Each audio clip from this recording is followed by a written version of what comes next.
Welcome, Walnut. I'm Lara, but you can call me Laz, your host for Walnut Wednesday. This is your reminder to be brave, be yourself, and know that you can make the world a better place just by what you decide today. Here, I'm going to share my weekly walnuttings with you on a Wednesday.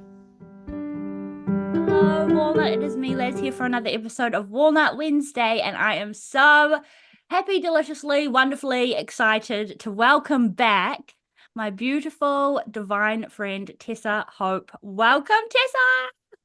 Thank you, Lara. Thank you, Walnuts, for having me back again. I know it's so exciting to be back, and it was easier this time to say to you, "Yeah, I'll say a thing. Yeah, I can say the things." Yes, I love it, and I love everything about having Walnuts back on the podcast because we don't get, there was still stuff I wanted to talk about. Like, I feel like we could talk forever. So, Walnut, Tessa was on episode, I wrote it down, 208. And we talked all about feminism, and Tessa gave us some absolutely stunning readings that will make you have goosebumps and cry. Sure. And we talked about a lot of stuff, body confidence, all sorts of things. So much stuff. Yeah, we covered so much stuff. So much, but we did. The one thing I did want to chat about was your history of teaching and your profession and what you had gone into, and that was because that was the walnutting, right? But we went on a different tangent, which was really great one. Yeah. So I'm really pleased, Tessa, to have you back and talk all about the bits of brave that you had to do with that. But before I do, I will just hand the mic over to you and get you to introduce yourself to the Walnuts who might not have heard that episode or have not met you yet. And then we'll go from there. Amazing. Thank you, Laz. It's so nice to be back. Yes, so my name is Tessa Hope. I am originally born in Whanganui, and I grew up in Palmerston North, the mighty Manawatu. And I moved to Wellington to study. And so I went to Victoria University and I did theatre and English, and that's how Laz and I know each other. If you missed that from last ep, we met in the theatre and we weren't the cool ones. We were not. Always just the group, and that was not us, and that's fine. It's never been me. It's fine. I've never been that group.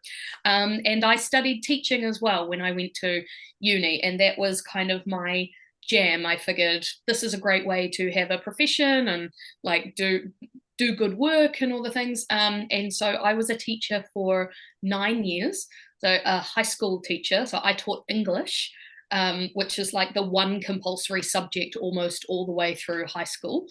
And I was a dean as well. You remember deans in school, Laz? Yeah, I remember when you said that you were a dean. I was like, whoa, I know someone so fancy right now. Deans feel like, whoa, the dean. I really love that energy. But it wasn't. We'll get there. We'll get there, yeah. So I taught for 9 years almost total at 2 different schools, and now I am not teaching. So I guess this today is kind of going to be about that journey and the difficult decision, because it was less about making the transition from teaching into something else, but more about facing the decision to leave. Yeah, that was the hard thing, like facing up to that choice. And following through with that too, I think it's one thing to decide, that's like takes a lot of courage, and to actually say it out loud, and then the next step of that is to go ahead with it, which a lot of people don't get to that point either, so yeah, I'm really looking forward to this chat. Good chat. Thank you so much. Tessa, before we go into it, can you just backtrack a little bit of like why teaching? Like how did that come about that you were like, oh, I think I want to study teaching? Because for me, with uni and how we met with theatre and stuff, I was just like, I don't know, I'm just floating around. What did I enjoy in high school? Photography, drama. I'm all right at English. I'll just do Arts something kid, like that. classic. And I've always really envied people who were like, oh, I want to be a nurse, or I want to be a teacher, and just had that knowing. And so I'm just curious, It's where it's did a that great come from? question. Yeah, it's interesting because I've got little notes because ex-teacher. Um, but it's one of those professions that people treat as a calling. Like you're destined to do this. Like nursing falls into that category, Yeah. teaching falls into that category, midwifery falls into this category. Um, Lots of jobs generally reserved for women in history, if you don't find that interesting, but well, that might be another podcast. But I have a problem with that, by the way. The calling thing, I'll talk about that later. Okay, cool. But for me, honestly, it was when I was in year 13. I didn't really know either. I honestly didn't. I was like, I like drama and pissing around with my friends and just maybe writing an essay. Like it wasn't, Yeah. I don't know.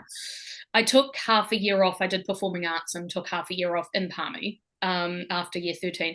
And I knew I wanted to study theatre in Wellington. That's where I wanted to be. I knew I wanted to live in Wellington and do theatre, but I didn't want to audition for Toy for Cardi. I was too scared. I was Yeah, terrified. Like, yeah, please. yeah, That's oh my gosh.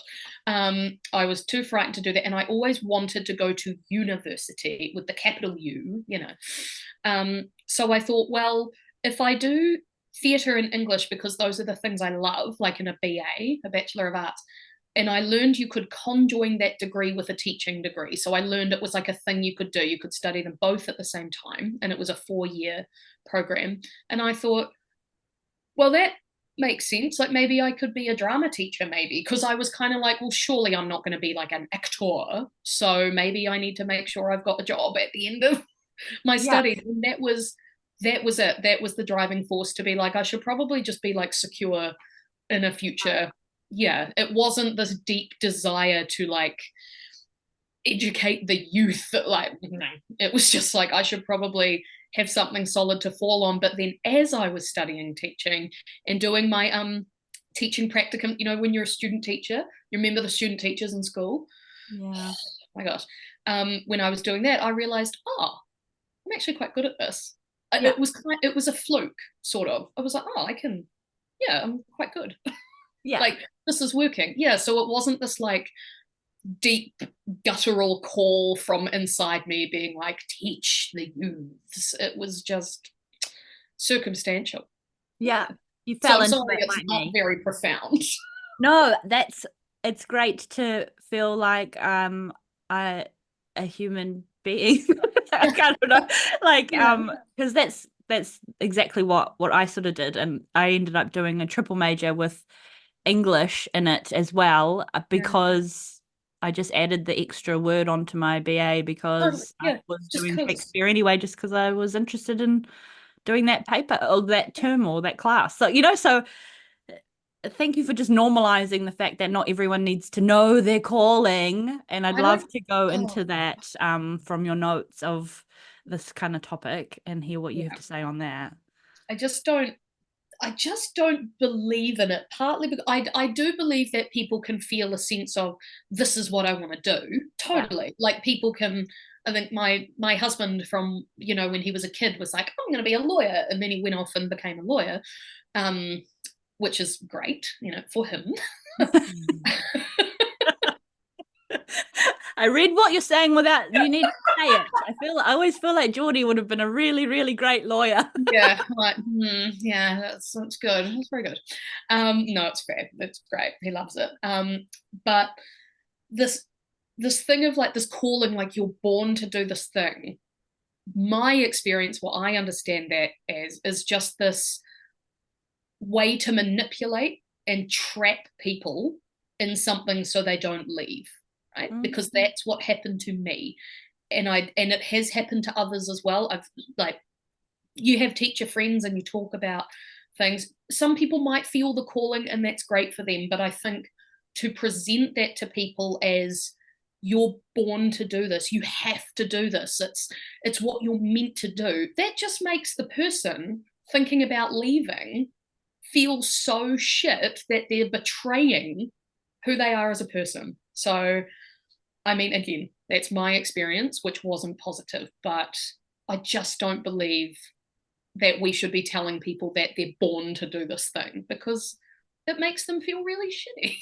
Yeah, it's almost like it's like gaslighting. It's like a guilt trip of like, Why do you want to leave the thing that you're born to do? yeah, that I just need you. It's actually because I secretly just need you here for because I don't want to find some or whatever, you know. Yeah, it's a manipulation tactic. I think you can be really good at something, totally, but it's also really interesting that we talk about having a calling as only work orientated Mm. generally, right?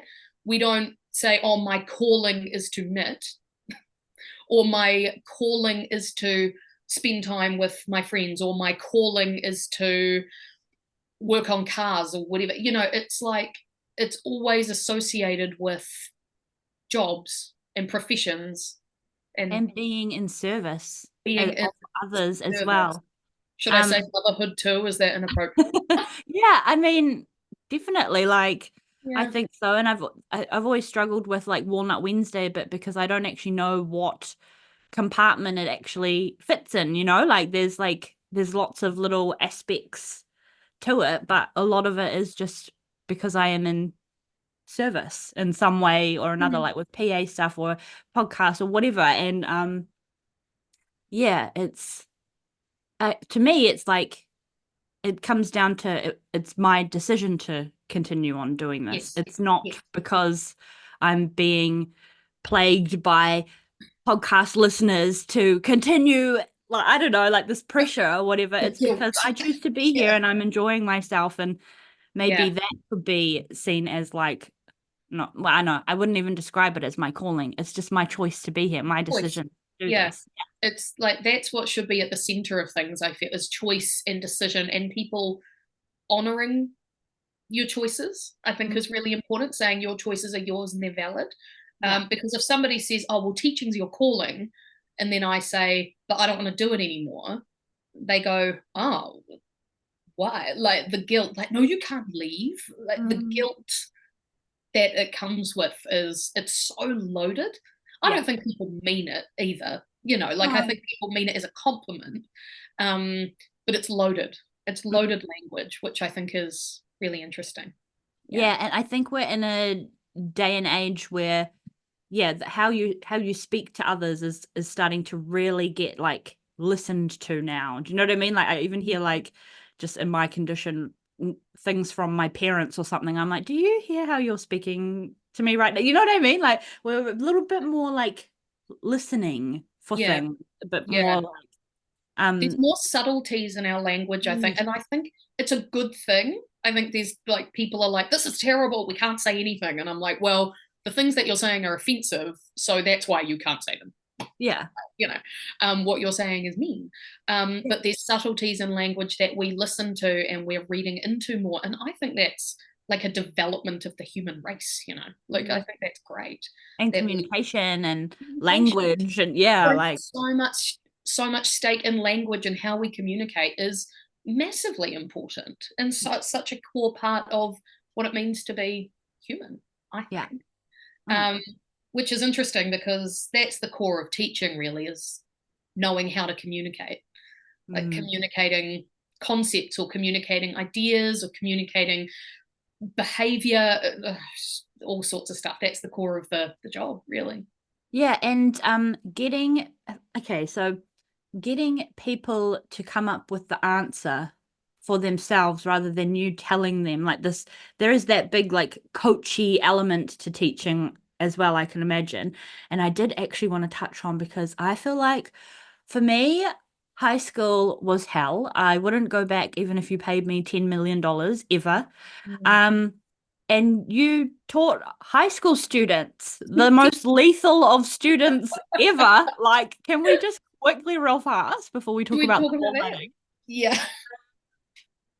I would love to know, like, yeah, because oh my gosh, sometimes I think back how mean some of the kids were to the teachers. Like, teenagers are horrible. Oh yeah, yeah. Teenagers are the most intuitive, sensitive, in a Yeah, good way, yeah, um, Yeah, and children, they're like satellite dishes. They pick up everything. They are so in tune. And people might disagree, like always on that damn TikTok or whatever, like they're distracted by their phone, which is a big problem. But they are so sensitive to tone and language and voice and behavior. They're big toddlers, Yeah. really. Yeah. But they sit in a chair generally, without aid. Um, I was far more frightened by small kids. Small kids, like Okay. primary teaching. I knew Yeah. I wanted to do. Part of the Bachelor of Teaching that I did with my BA, I'm qualified to teach both primary and secondary. That's like part of it. So I did placements Okay. in both schools. And the primary, just I couldn't form a connection with the kids. I'm just not that. I just could. I mean, it was fine, but I couldn't form the connection that I could with teenagers, where you can laugh and you can joke and you can be yourself with them, and they know if you're not being yourself, because they're so intuitive. So I think I liked it because, actually, this is probably the truth. I liked it because the majority of them liked me. Mm-hmm. And I guess I was just it's really interesting, right? I'm kind of sidetracking here, but it makes sense. Teenagers need structure, whether they think they do or not. They absolutely do. Like, and people do as well, right? We need to know where the rules are, where the lines are, and when we push them, we need to know that they're there. That's why they do that, to push boundaries so they know that they're there, so they're safe, because boundaries are safety, right? And I think when students would say to me, "Oh, you're my favorite teacher," or "This is English is my favorite class," or whatever, which did happen. Like, I'm not gonna pretend that didn't. It was true. But what they were saying was, "I feel safe here. I feel safe. This is a safe environment for me," and that's kind of the key for me. I was able to create an environment for teenagers that was safe for the most part. And some people are not able to do that. Yeah. Yeah. And I would suggest, without knowing or having been in your class, that that is because you were being just authentically yourself, but in a professional sense, of course, but Yes. like being you. And I feel like sometimes there is a persona or a hat that people feel like they have to wear in particular roles.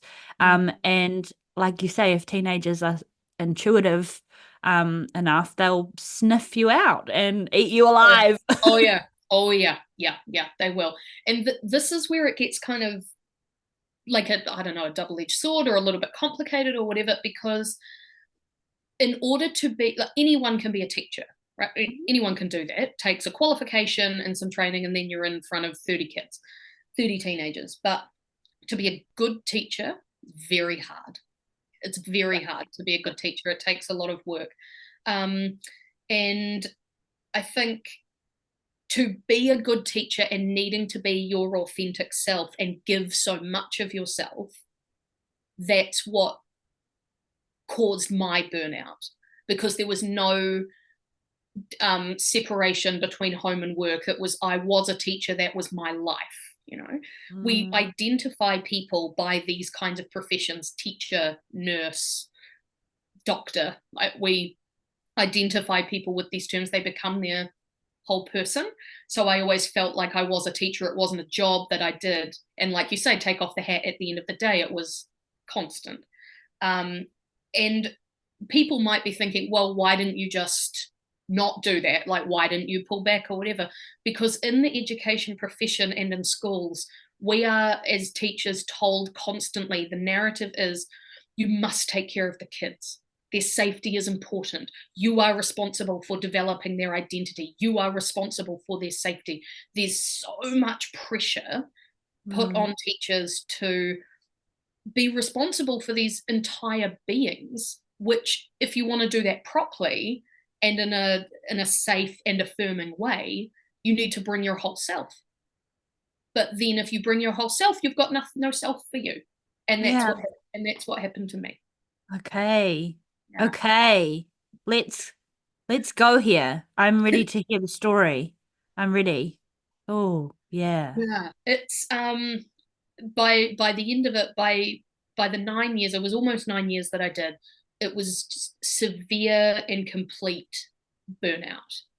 And it's interesting that, and people might relate to this, like people who are listening, you don't recognize burnout until you're on the other side of it, which Yeah. is, Or having a mentee be in front or of people. having a mentee be, there's something going on. And yeah, for me, there's this element of teaching that they give you so much accountability. Like, you are accountable for these kids, and you need to make them feel safe, and you need to affirm them, and you need to teach English in a way that is accessible to everyone in the room, which I agree with, right? Mm.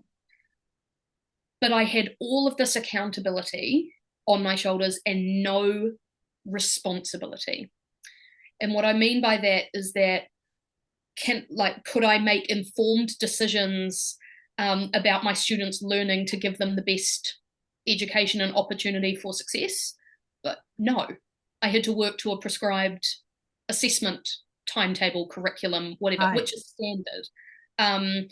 There were deadlines to meet, which there has to be, otherwise it's chaos, and I Yeah. understand that. But, so can I make these informed, educated decisions about my students' learning? Well, no, because there's structures involved. But will I be blamed when they fail? Oh, absolutely. Yeah. Yeah. So I've thought about it a lot for a long time, and I think I had all of this accountability and no responsibility, which was really hard Mm. because I had no power really in what I was doing, but all the blame was on me. And again, this is my experience, and I'm not talking about any kind of particular school or person or anything like that. It's just, this was my experience, and it was a combination of the systems in place of, and I'm talking like NCEA and the New Zealand curriculum, and even things like the structure of the school day, just all this kind of stuff. It's my experience that caused the burnout. Yeah. Yeah. So I actually, in terms of deciding to leave teaching, I've thought about it as the 5 stages of dying. Okay. Sorry, I don't mean to laugh. I was not expecting that, but No, it's I'm true. ready. I'm Seriously. ready. Yeah. Yeah. It's like, because it was, yeah, I'm gonna get right into it, right? I'm Yeah, just go, gonna go. get into it. So 5 stages of dying, right? Denial, anger, bargaining, depression, acceptance. Okay? Mm. So my first stage was denial. So this would have definitely been maybe a year or two before I left. So maybe in my 7th or 8th year of teaching. I really felt it in the back of my mind. I knew it was there, that something wasn't right. Like, I was working too hard. I was not happy, but I thought it would get better. There was this Yeah. constant narrative for me of, if you just get through this bit, it'll be okay. Like, just get to the holidays. Like, it'll be okay. It's going to get better.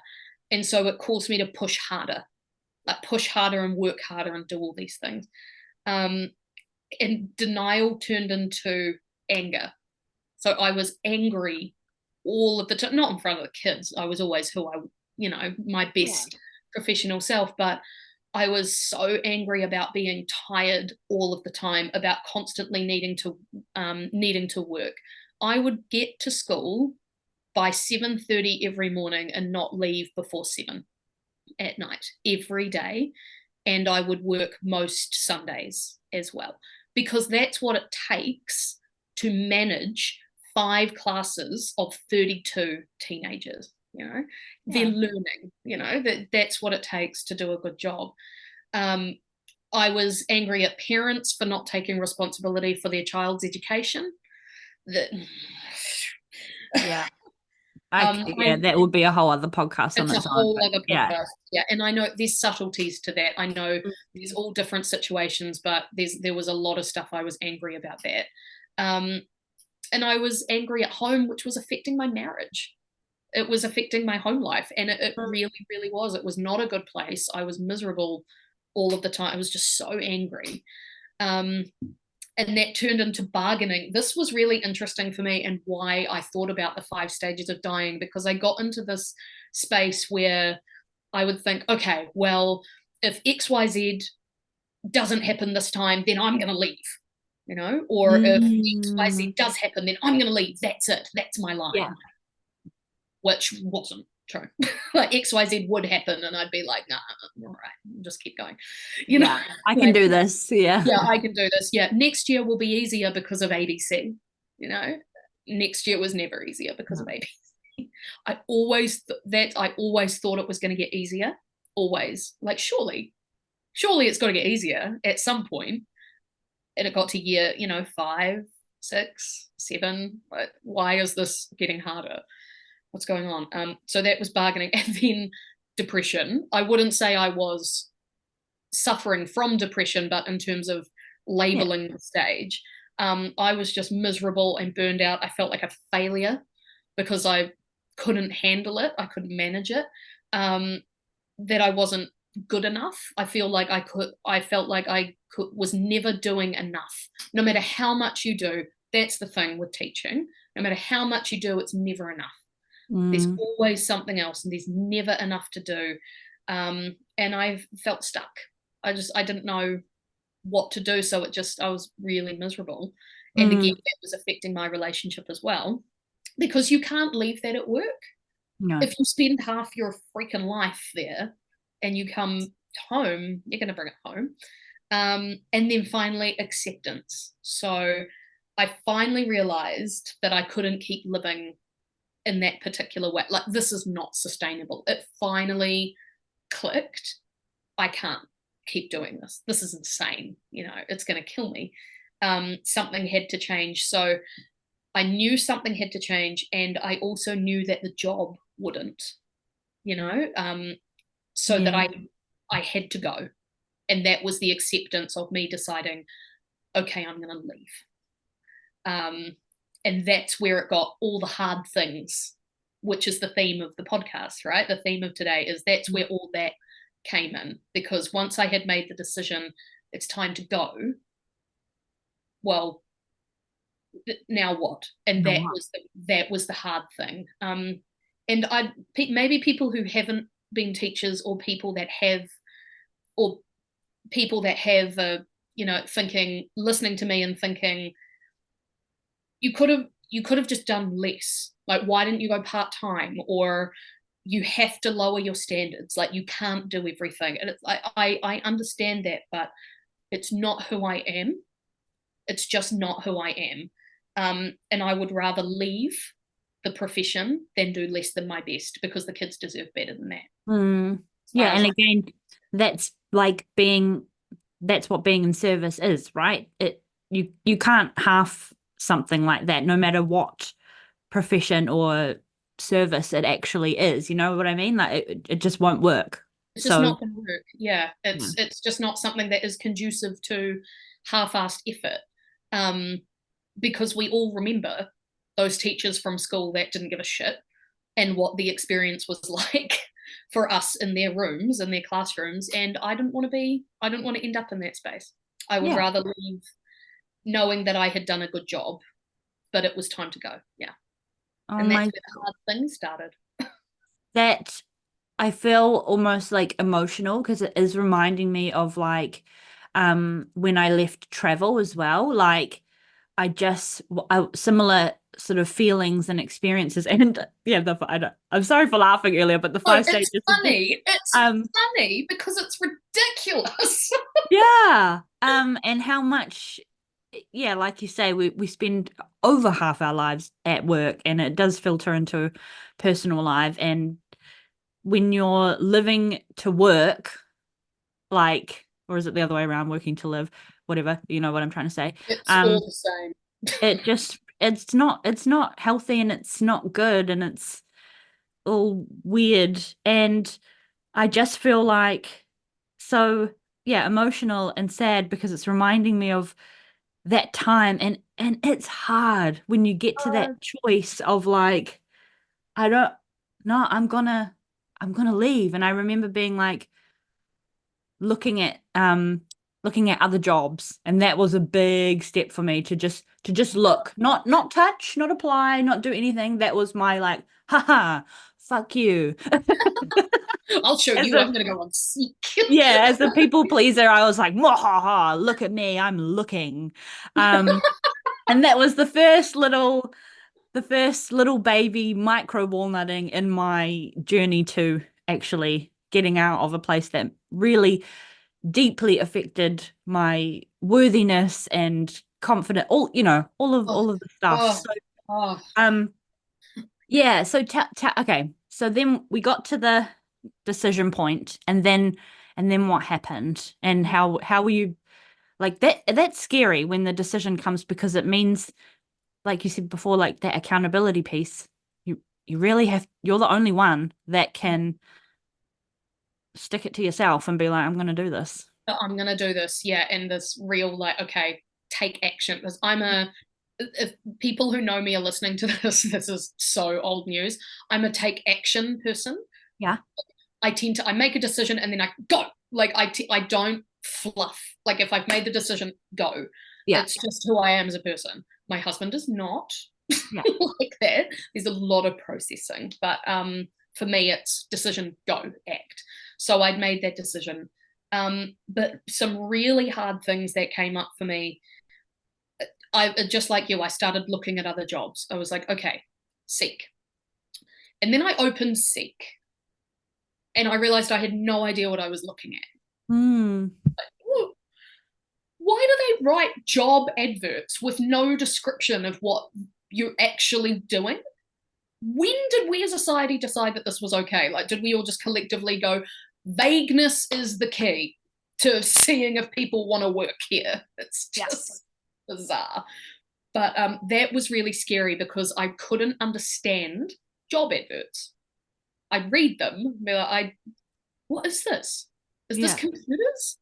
What is this? What is this job? So I enlisted help of a very dear friend of mine, a very, very dear friend, and she is like a powerhouse extraordinaire in her career. Like, just, she's awesome.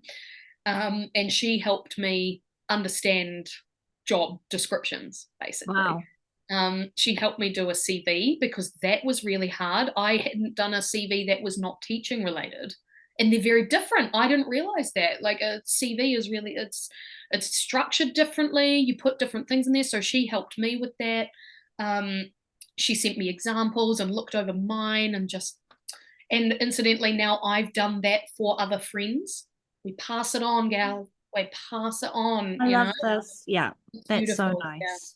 That was really hard, but it was also really hard. Before I'd even applied for anything, it was this, I'm walking away from something that I have spent 9 years of my life investing in and getting better every year and building relationships with the staff that I loved at school. Like, my colleagues are brilliant, and the kids, I so enjoyed spending time with them, and the Yeah. actual process of teaching and watching learning happen and helping them and making a difference and being that person that I needed when I was 15. Yeah.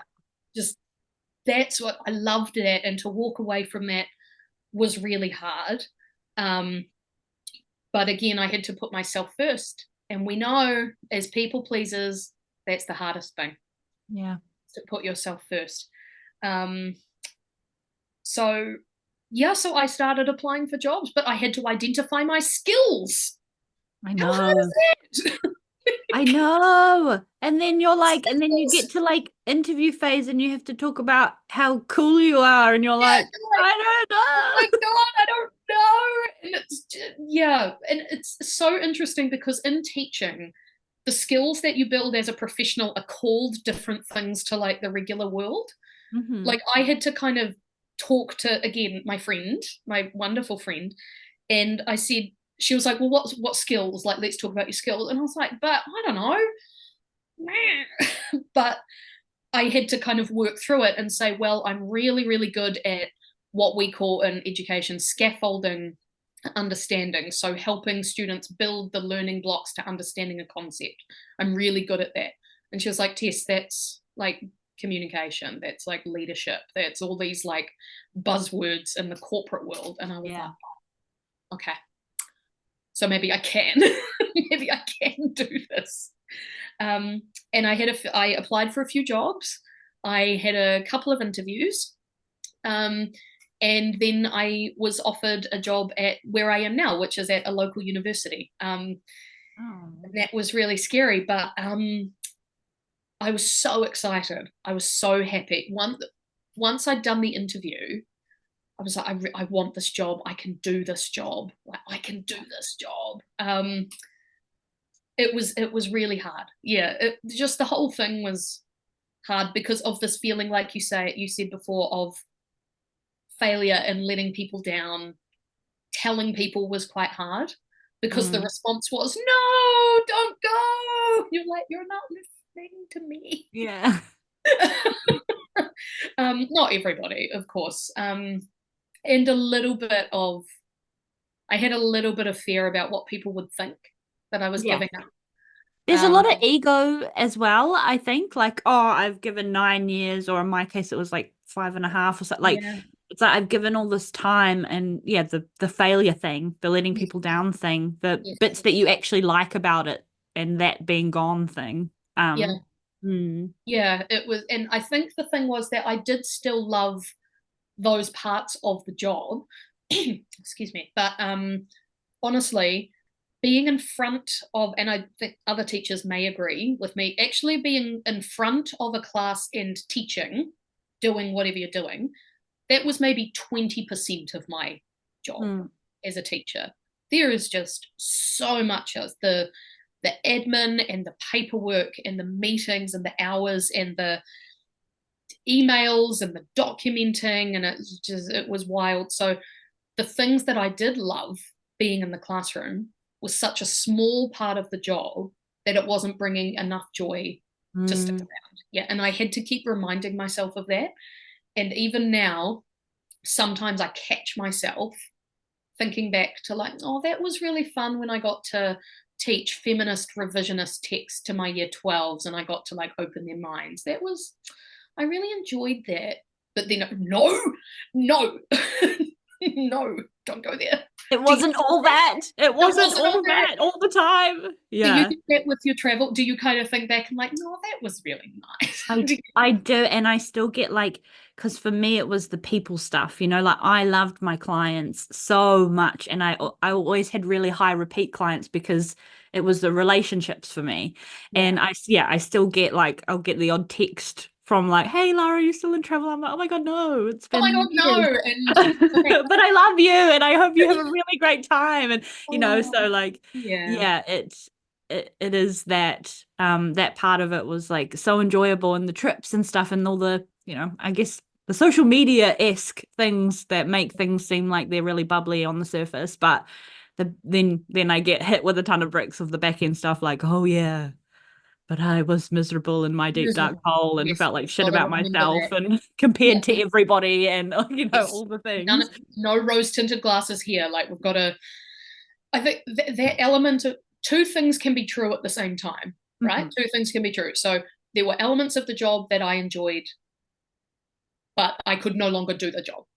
Like those two things were true at the same time. It's really interesting. And I do want to acknowledge briefly, if people are still listening and haven't just got incredibly frustrated with an ex-teacher's whining, because you have not been whining, Tessa. This has been very delicious. No, you have not been whining. Oh, thanks, babe. Thank you.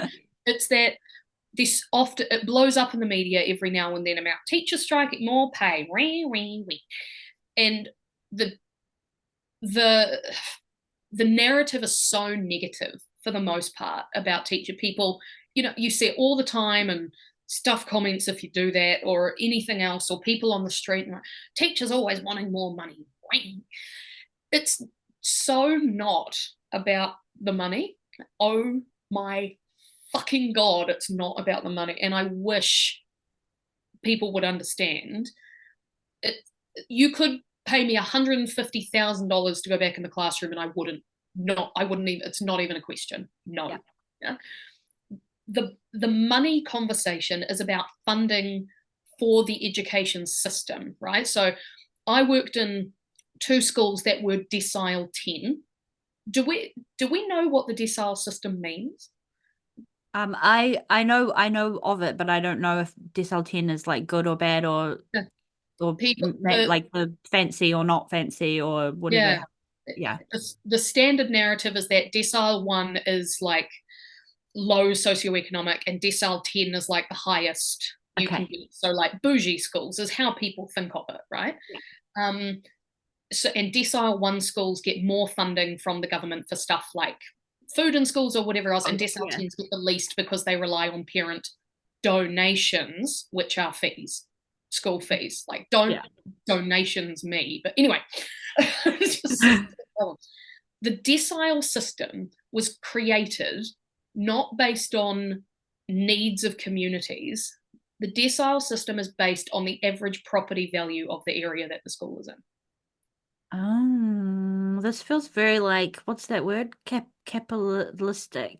It's all in like the capitalist kind of structure. It's like, I've got the ick. yeah, Okay. and Yeah. and because the property market here is so like all over the country, that means nothing. The value of houses means nothing. So I was working in decile 10 schools that one of the schools that I worked in, so decile 10, so on paper, oh, very, very fancy. Gorgeous, Um, yeah. like those oil column heaters on the walls. Do you remember those from school that you Yes. burned yourself? Yeah, those. Windows that wouldn't open, leaks, missing roof tiles, doors that wouldn't lock properly, um, just mud and sludge everywhere, like freezing cold, or really like this is not. It's the state of it is just unbelievable. Yeah. So there's no money in the education system, and I'm not going to sit here and pretend I know where that's going to come from. I don't know anything about economics. I also don't care, Yeah. and I'm allowed to be in that space, right? Yeah. Like I don't give a shit about economics. I just know that you can't expect 32 teenagers in a room to learn when there's like water dripping on them, and like the projector bulb is so old that it's so faint that you have to close all the curtains and turn the lights off just to like present on the board. And I wish that was a joke, but it's true. Like Yeah. that's what happened to me. It's yeah, like the state of it. I don't know if people really understand, and they say, oh, why don't schools just do this, or why don't they just do that? Because there's no, and schools can't just make a decision to be like, oh, we're going to build a new classroom. It takes like years of negotiation with the MOE and Ministry of Education and all other nonsense. It's just, there's so many myths about teaching, and people are, oh, you get the holidays. You don't Don't get the start holiday. with me about Yeah, it's holidays are recovery. They're not. and usually you're marking bloody exams and things through Yeah, that you're, time as well, you're aren't you? marking stuff, you're planning for the next term. Sure, I'm not going to lie. Like, yeah, there's not school, I'm not going to work. But most holidays I got sick because you Yeah. have to get to the end of the term, because being sick in schools as well, if you're sick, you need to contact the school and have relief in the school system by 7 a.m. is preferred. So if you wake up in the morning at 7 a.m. and you realize you're sick, you are putting the school in a really bad position if you have to set relief or whatever because they need more notice. And it's just, there's so much guilt. Yeah. There's so much guilt. Yeah, yeah, what a wild time. Just the myths around it are bother me the most. Like, teachers and wanting more money. No, they don't. They just want to be able to do their job. Yeah. Yeah, and the conditions of the system were such that I couldn't do that anymore. Just huge rising expectations from parents as well, and what was expected in the Yeah. classroom. Yeah, And you wild. can tell, Tessa, that you're still very passionate about about it, and there's still a big place in your heart despite having leaving that profession, that's shaped a big part of the walnut that you are, and all the heavy hard things that you've had to do Very to much. get there. So yeah, I guess where how do you feel now, like looking being able to look back and still look back passionately and like still have these opinions and all of this, how is it now that you're out? Oh, it's so good. I'm so Oh, happy. I'm so happy.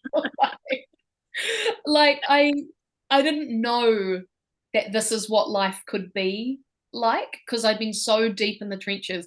I look back on my time at school and teaching as like I did good. Like I had positive impacts. I did a good job and I did what I could when I could do it. Um, but I'm never going to go back. Of course, now I start work at 8:30. I leave by 5 every Mhm. day. I don't even think about work on the weekends, but it's a job that I enjoy and I'm passionate about and I work really hard.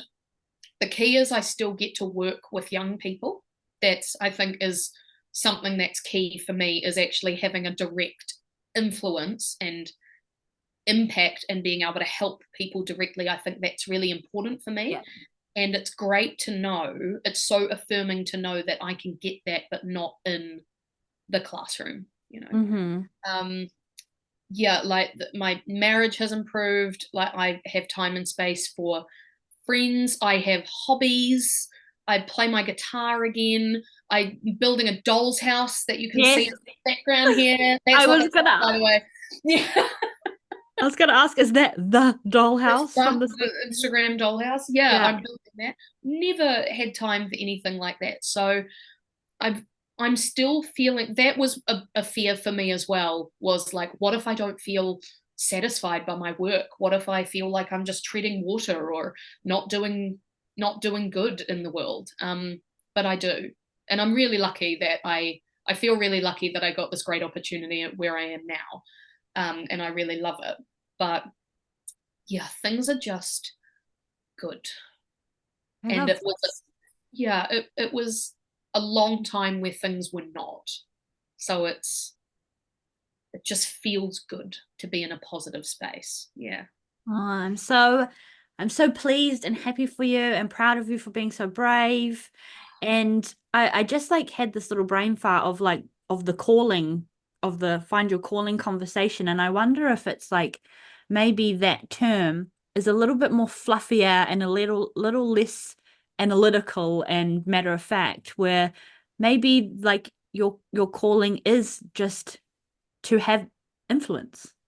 Like You're something right. like that, right? Like a Yeah. bit more broader, a bit more like bird's eye view rather than Yeah. like Yeah. I will be a emergency nurse. Yeah, like Like, insert job here. Yeah. yeah. If we can reframe the word calling to mean more like something that intrinsically motivates you as opposed to Yes. a job.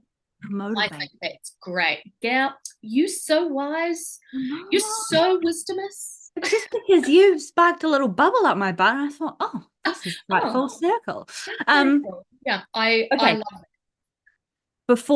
Before we wrap up, Tessa, tell me, tell me. There's a walnut listening that is in the it. pit, in that big hole, in that I am stuck. I am just literally wiping people's butts, not literally, maybe if they, Maybe. depending, but I am just here mopping the floor for everybody else. I all the things that we've discussed today. What what would you say to a walnut listening who's in that place? I think I would say to you, Walnut, who is listening, that yes, you can. Yes, you can. And because that's the biggest narrative in your head is, oh, I can't do that. I couldn't possibly. Um, but yes, you can, and it's your decision to make. If you're feeling in that place, and it's not going to get better. If it's gotten that bad, it's not going to get better, which I think is what we all hold out hope for, but Yeah. it's not. So you can do it, but reach out, use your community. Like I reached out to my dearest dear friend. Oh Your yeah, and friend, yeah. sorry to interrupt, Tessa, but just shout out to your friend of Friend, Tessa. Shout out to you. We love you so much. Like, thank you for looking after my friend Tessa. Like, honestly, where would yeah, I be? as you Where were. would I be without you? But it's, yeah, draw on your community, because the people in your life, your friends, your family, or whoever you have, even colleagues who would miss you dearly, people who love you want the best for you, and they will recognize that you can express what's best for you. And people who love you and understand you will accept what you say is what's best for you, is what I think Yeah. is, yeah. So draw on your community as well, and ask for that, ask for help and support, which is hard, of course, but you've got to process it for you first. Like, Yeah. you make your decision and then you act. And me sitting here pretending like, yeah, just do that. I know it's so hard, and you can always go back. Like that's what people said to me. You can always go back to teaching. I'm like, okay, that's fine. But it's, yeah, I know, no, thank you. But you could, if I thought, maybe in 10, 15 years, if I'm in a different space and I could manage it differently or do a different role in a school, maybe I could, who knows. But you can always backtrack with those two, but it's just try, do the little thing first, like you, Les, go on seek, just start looking, you plant the seed. Yeah, is what I would say. Do it, Walnut, and reach out to me. I'm happy to help. If someone's Yeah. listening and doesn't know, like, I'll read your CV. Oh, I'll try, I'll help. I'm not an expert, but I've done it, so I yeah. can help. Yeah, I'm more than happy to help people if, because it's so hard things. Oh, thank you. That's really divine advice. Thank you very, very much. And on that, Tessa, token question for all guests, which you've already answered before, but we can look at it in a slightly different context this time because we've got a different topic. But well, same topic. Anyway, what does being a walnut mean to you? Being a walnut to me means being true to your needs. Yeah, being true to you. And I think, from what I said from the last podcast, the core of that was being honest with yourself. And that's a big part of it too, right? You have to be honest, like I did when I finally got to stage 5 of acceptance. Okay, it's time to go. The honesty is so important. So it's about really listening to what you want and trying to block out those external factors. And I also want to acknowledge that I'm would say I'm in a privileged position where I don't have dependents or anything like that, and I know there's so many complicating factors for people. They can't just do this because there's Nana that needs this, or there's kids, or there's whoever else, and I absolutely acknowledge that. And my heart really goes out to people that are struggling with really complicated situations like that. But the first thing is to think, what do you want? What do you want?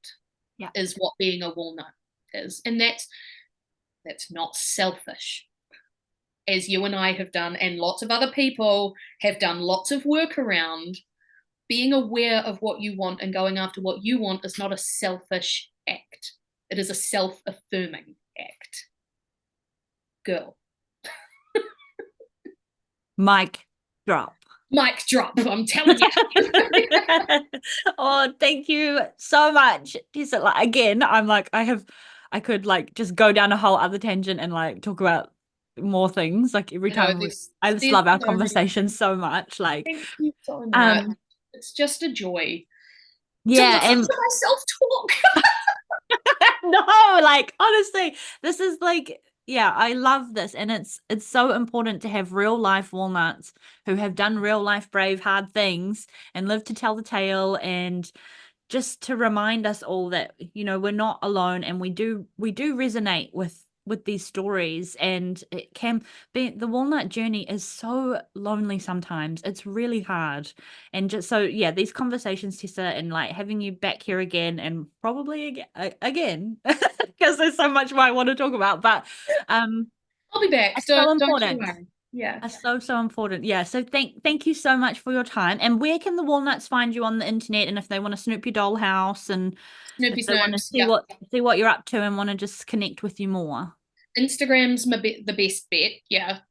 So I'm Honky Tonk Woman on Instagram. That's my handle, but you'll pop that in the show notes, eh? I will. I will. Yeah. I am. This is so gross. I'm on LinkedIn.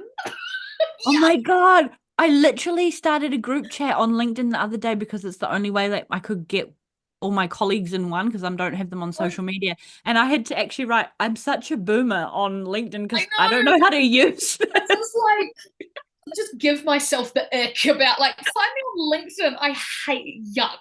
Please do contact me on LinkedIn. But you're there. If they want to know about your career stuff, you're there. Yes, I'm there. Yeah, that's, oh my God. Yuck. It's so I funny. actually feel the same way. I haven't met anyone who feels the same about LinkedIn, because people are all about it. And I'm like, I don't get it. I don't understand. I don't think this is for me. I wanna leave with one thing that I think you're gonna just die Yeah. into thinking about when you were in school and like teachers picking on kids, like if teachers picked on kids or whatever, or you thought this teacher had it in for me or whatever.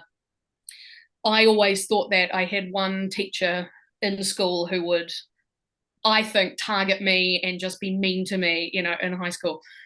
And for a lot of the, not all, but for a lot of those situations, the actual truth, and this is gonna sting, the problem was you as the student. The problem was you.